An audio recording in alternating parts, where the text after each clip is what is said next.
Okay, folks, today we are going to make a mint julep. It is, after all, the official drink of the Kentucky Derby. And why not? Kentucky is the home of bourbon whiskey, right? Made from 51% corn and aged in oak barrels. It is beautiful stuff.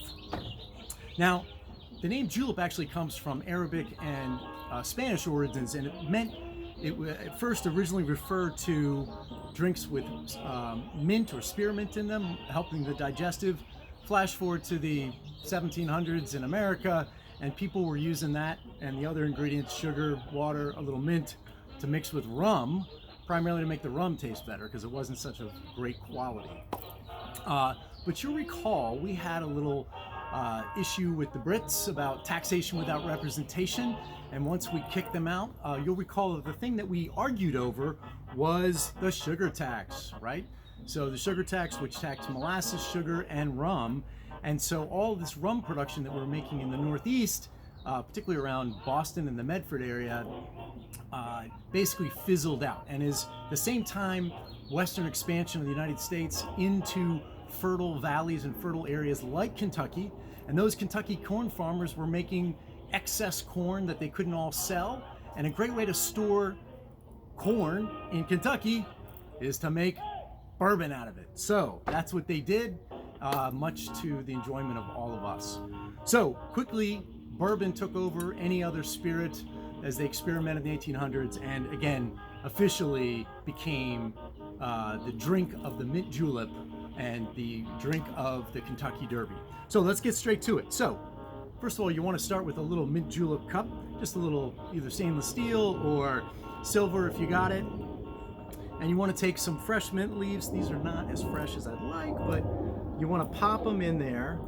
And then you can put 2 or 3 little sugar cubes. You could use simple syrup if you want. I kind of like to add a little water and sort of muddle it all myself. I kind of like the grittiness. Now, what you're doing here is you're not trying to make a paste. You're just muddling, right? You're just trying to mix all this stuff up here, get it around, make sure those sugar cubes are dissolved in the water that you've got in there. And then the next piece of this is this wonderful Kentucky bourbon that we're going to have. We're going to use a Woodford Reserve. There's so many good bourbons out there, but I happen to really like this one.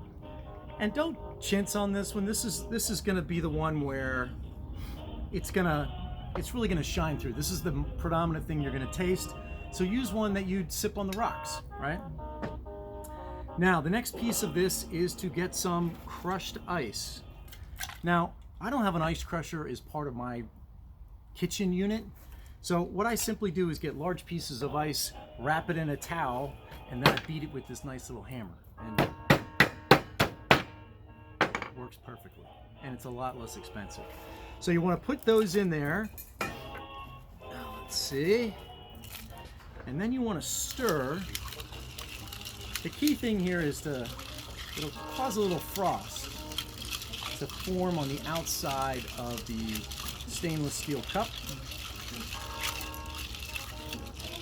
Maybe I have to do it for a lot longer, which I won't subject you to. But then you want to fill all the way to the top with this nice crushed ice. Okay? Then, it's kind of a weak looking sprig, but it'll have to do. You want to take this, you want to beat it a little bit to get its oils to release. You pop it in there, and there, my friends, you have a Kentucky Derby mint julep. So here's to the run for the roses. Cheers to all of you. Oh, that's delicious. See you next time.